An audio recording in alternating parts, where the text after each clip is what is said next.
À cet effet, la Commission électorale nationale autonome Sénat, en charge de l'organisation pratique de ces élections au terme de la loi, a appelé les différentes formations politiques dans sa décision numéro 003 par Sénat, par PT, FDP, par CD, par 7, par DP4, par SP, en date du 22 janvier 2019, a déposé des listes de candidature du 21 au 26 février 2019.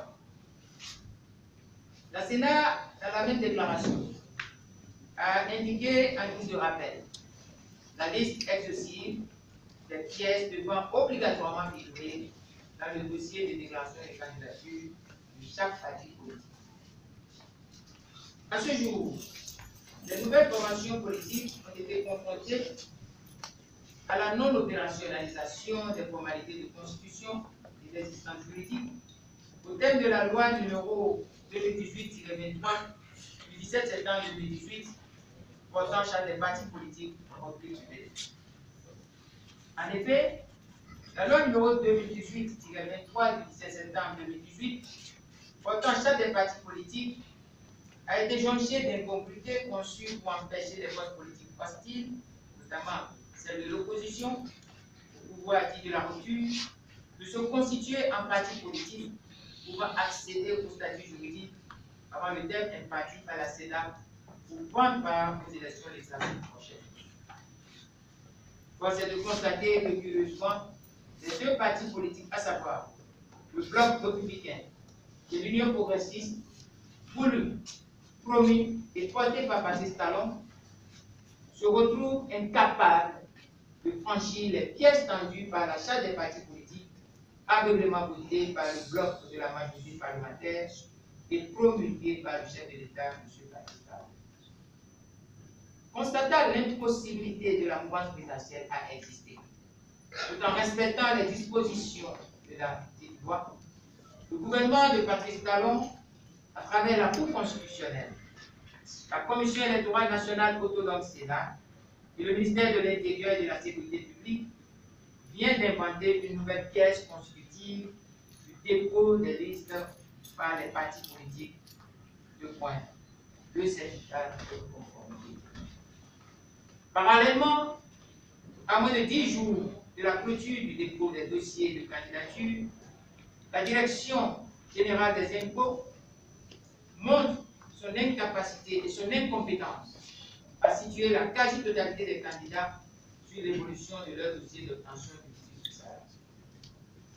L'atmosphère politique préélectorale actuelle est infectée par l'inexistence légale de la quasi-totalité des partis politiques, l'impossibilité aux partis politiques du président Patrice Talon, à savoir le Bloc républicain et l'Union progressiste, à prendre part aux prochaines élections législatives. La persécution fiscale des potentiels candidats aux législatives en l'absence de tout avis d'imposition. Les flous qui obscurcissent le code électoral et qui exposent plusieurs des dispositions de notre système électoral comme un régime d'exclusion et d'injustice à conséquences imprévisibles. Ainsi, le gouvernement, la Cour constitutionnelle, la Commission électorale nationale autonome, le ministère de l'Intérieur et de la Sécurité publique et la majorité mécanique de Patrice Talon nous acheminent vers une crise sans précédent dans l'histoire de notre démocratie, si enviée dans le monde. Les déclarations du ministre de l'Intérieur et de la Sécurité publique, M. Sakalapia, en évoquant l'institution d'une mesure transitoire non prévue par la loi, constitue une atteinte grave et inacceptable à la loi portant sur les partis politiques et au code électoral. C'est dans le souci d'éviter l'impasse électorale en préparation et le désir de maintenir durablement la paix dans notre cher pays que l'ensemble de la classe politique de l'opposition lance un appel au gouvernement à 1. Annuler sans délai l'introduction frauduleuse du dit certificat de conformité inventé par la Cour constitutionnelle dans sa décision EL 19-001 du 1er février 2019 et n'ayant aucune base légale, le figurant ni dans la charte des partis politiques, ni dans le code électoral. 2. Délivrer sans délai des récépissés provisoires à tous les partis politiques ayant régulièrement déposé leur dossier au ministère de l'Intérieur. 3. Arrêter la mascarade observée dans la délivrance du quitus fiscal. La Cour constitutionnelle, la Commission électorale nationale autonome, en introduisant subrepticement le certificat de conformité, viennent ainsi de se discréditer et de se disqualifier dans le processus électoral, nous conduisant aux élections législatives du 28 avril 2019 dans un climat qui manque de sérénité et de transparence. Face à cette situation grave, marquée par le blocage du processus électoral, les postes politiques de l'opposition et les postes vives de la nation invitent instamment le gouvernement, la Commission électorale nationale autonome et la Cour constitutionnelle à arrêter les tentatives de passage en poste en invitant et en introduisant frauduleusement des pièces illégales à l'instar du fameux certificat de conformité. Je reprends ce point. Arrêter les tentatives de passage en poste en évitant et en